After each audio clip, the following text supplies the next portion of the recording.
एक रात जहां 34 साल तक एक ही विचारधारा चली, फिर एक महिला आई और पूरा सिस्टम ही बदल दिया। और अब बीजेपी की बारी आई है। ये कहानी वेस्ट बंगाल की है, जहां लड़ाई सिर्फ चुनाव की नहीं थी, यह लड़ाई नैरेटिव बनाम नेटवर्क की थी।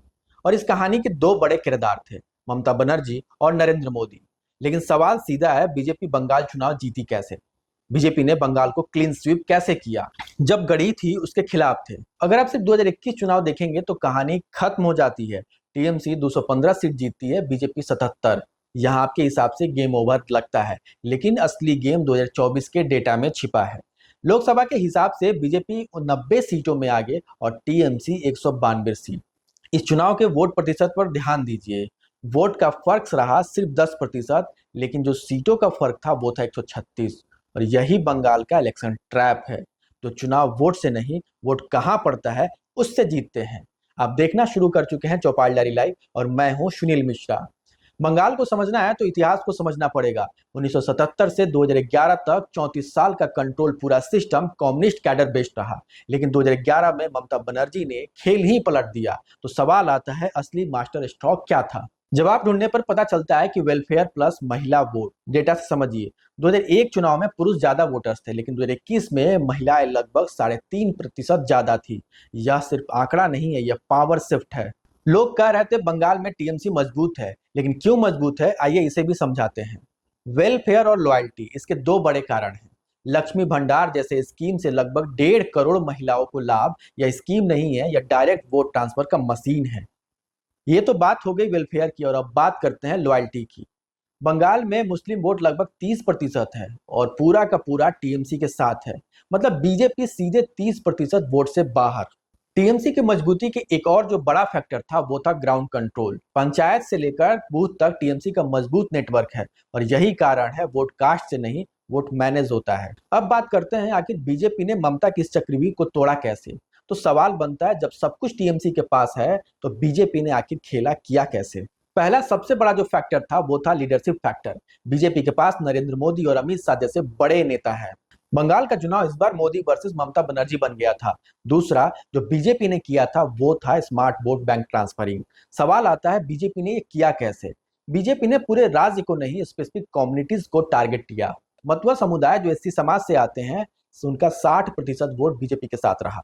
अपर कास्ट का 60 से ज्यादा प्रतिशत वोट बीजेपी के साथ है, और ट्राइबल में 40% से ज्यादा वोट बीजेपी के साथ है। यानी कम वोट लेकिन केंद्रित वोट बीजेपी बनाने में सफल रही। इसके अलावा टीएमसी के वीक स्पॉट्स पर बीजेपी लगातार अटैक करती रही, जैसे एसएससी स्कैम, संदेश खाली घटना और लोकल करप्शन। बीजेपी ने फेल्योर सिस्टम का नैरेटिव सेट कर दिया। बीजेपी के लिए जो गेम चेंजर रहा वो रहा ज्योग्राफिकल स्ट्रेटजी। नॉर्थ बंगाल और जंगल माहौल बीजेपी ने इसे पावर जोन की तरह इस्तेमाल किया। इन सब के बावजूद बीजेपी के पास एक बड़ी समस्या भी थी। सब कुछ होने के बाद भी बीजेपी 2021 चुनाव में क्यों नहीं जीती? तो जवाब आता है महिला वोट। महिलाओं में बीजेपी 12 से 15% पीछे थी, और बंगाल में महिलाएं ज्यादा वोट करती हैं। यानी हर क्लोज सीट पर बीजेपी को हार मिली, और इसे बीजेपी 2026 चुनाव में समझ चुकी थी। महिला वोटर्स को ट्रांसफर करने के लिए बीजेपी ने महिला सुरक्षा का मुद्दा बनाया। साथ ही पनिहाटी सीट से आरकेजी कर रेप पीड़िता की मां रत्ना देवनाथ को टिकट दे दी। ममता बनर्जी ने दुर्गापुर में हुई घटना को लेकर बयान दिया था कि लड़कियों को रात में बाहर जाने की अनुमति नहीं दी जानी चाहिए। बीजेपी ने महिलाओं के लिए असुरक्षा का माहौल का मुद्दा बनाया, जिसे भुनाने में वो सफल रही। साथ ही शहरी इलाके में ममता बनर्जी के खिलाफ एंटी इनकम्बेंसी का लाभ सीधे बीजेपी को मिला। मां माटी मानुस जैसे सफल कैंपेन टीएमसी इस चुनाव में नहीं बना सकी। बीजेपी सरकार आई तो मांस मछली खाने नहीं देगी, टीएमसी के इस बयान पर बीजेपी के नेता नॉनवेज खाते हुए जमकर फोटो सोशल मीडिया पर शेयर किया और इसे प्रोपेगेंडा साबित कर दिया। लेकिन बीजेपी का घुसपैठिया वाला एजेंडा इस चुनाव में खूब बढ़ चढ़कर बोला। केंद्रीय गृह मंत्री अमित शाह खुद बंगाल के भवानीपुर में कई सप्ताह से डेरा डाले हुए थे, और सब कुछ वहां से खुद मॉनिटरिंग कर रहे थे। यानी बीजेपी के लिए यह चुनाव प्रतिष्ठा का सवाल बन गया था, जिसको लेकर बीजेपी ने पूरी ताकत झोंक दी थी। साथ ही पश्चिम बंगाल विधानसभा चुनाव 2026 के नतीजों में बीजेपी की ऐतिहासिक बढ़त के पीछे एसआईआर को सबसे बड़ा कारण माना जा रहा है।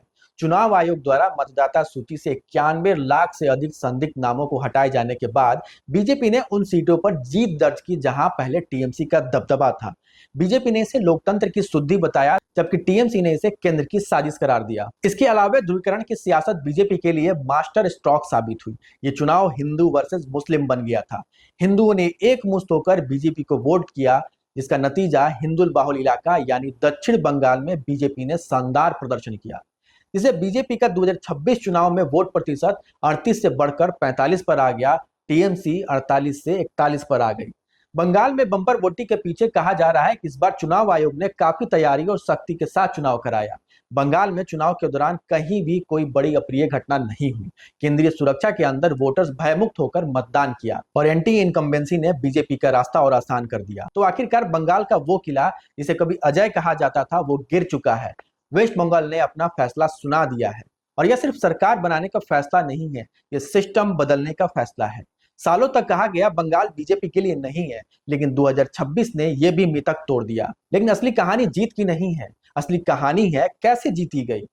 1996 चुनाव में 4% वोट से शुरू हुआ सफर 0 सीट से उठकर सत्ता तक पहुंचना, और सबसे बड़ी बात, सही सीटों पर सही बार, यही राजनीति का सबसे बड़ा नियम है। इलेक्शन नंबर का नहीं है, एक्सक्यूट का खेल है।